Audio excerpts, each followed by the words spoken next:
بتائیں جی حرم کعبہ میں ایک نماز پڑھنے کا کتنا ثواب ہے؟ کتنے؟ 1,00,000۔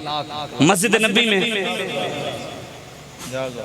1,00,000، کعبہ میں 50,000۔ مسجد نبی میں کائنات کی سب سے بڑی دربار گنبد خضرا، اس دربار کے سجادہ نشین امام حسین دین پر وقت آیا تو 1,00,000 والی نماز بھی چھوڑ دی، دین پر وقت آیا تو 50,000 والی مسجد بھی چھوڑ دی، دین پر وقت آیا تو کائنات کی سب سے بڑی دربار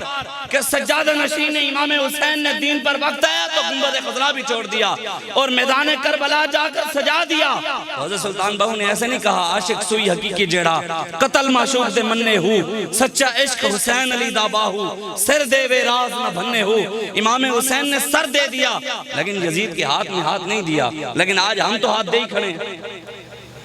آج ہم تو ان کے نعرے لگا رہے ہیں، آج ہم تو ان کے ساتھ کھڑے ہیں، ہم تو ان کی بات، آج بھی قوم کے اندر سے غلامی نہیں نکل رہی۔ وہ لگا ہوا تھا کہنے کمیز جمہوریاں تے ارباں دیاں چوریاں، چور نو چوریاں کرنیاں پہندیاں، چور نو چوریاں کرنیاں پہندیاں،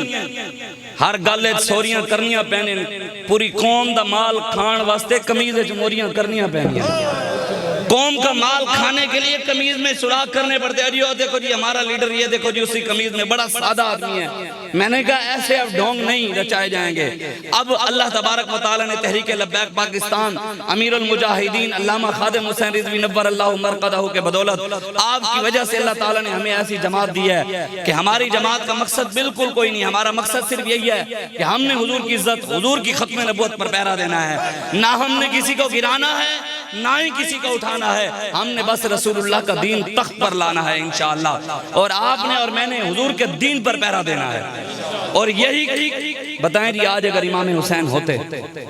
آج اگر ہوتے دیکھیں عمران خان نال کھڑے ہوندے، نواز شریف نال، زرداری نال، ان دوسری پارٹیوں کے ساتھ ایمانداری سے بتائیں، جڑا کہندے ابھی عمران نال کھڑے ہوندے 10 دن، امام حسین ہوتے تو آج کشمیر کی بچیوں کے لیے میدان عمل میں ہوتے،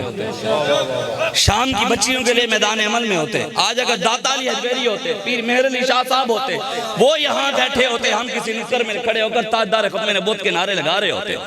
ہم کسی نکر میں کھڑے ہو کر الجہاد الجہاد لبیک لبیک کے نعرے لگا رہے ہوتے، وہ یہاں بیٹھے ہوتے۔ آج ان کے ماننے والے بھی اسی لائن پر کھڑے ہوں،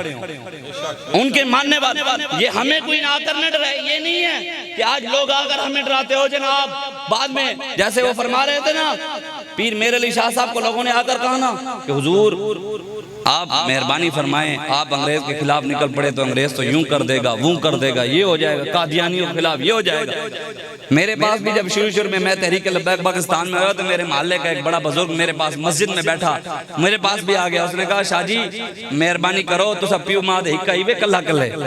اکیلے اکیلے بیٹے ہیں، مہربانی کرو اپنے پیو ماں دا خیال کرو، تسی کیڑے پاسے لگ گئے ہو، مولوی خادم دے پیچھے دے توڑے ہوتے پرچے ہو رہے ہیں، گھروں چوک کے گھر والے نال بدتمیزی ہو رہی ہے۔ میں کہ یار پیر مہر علی شاہ صاحب نے فرمایا تھا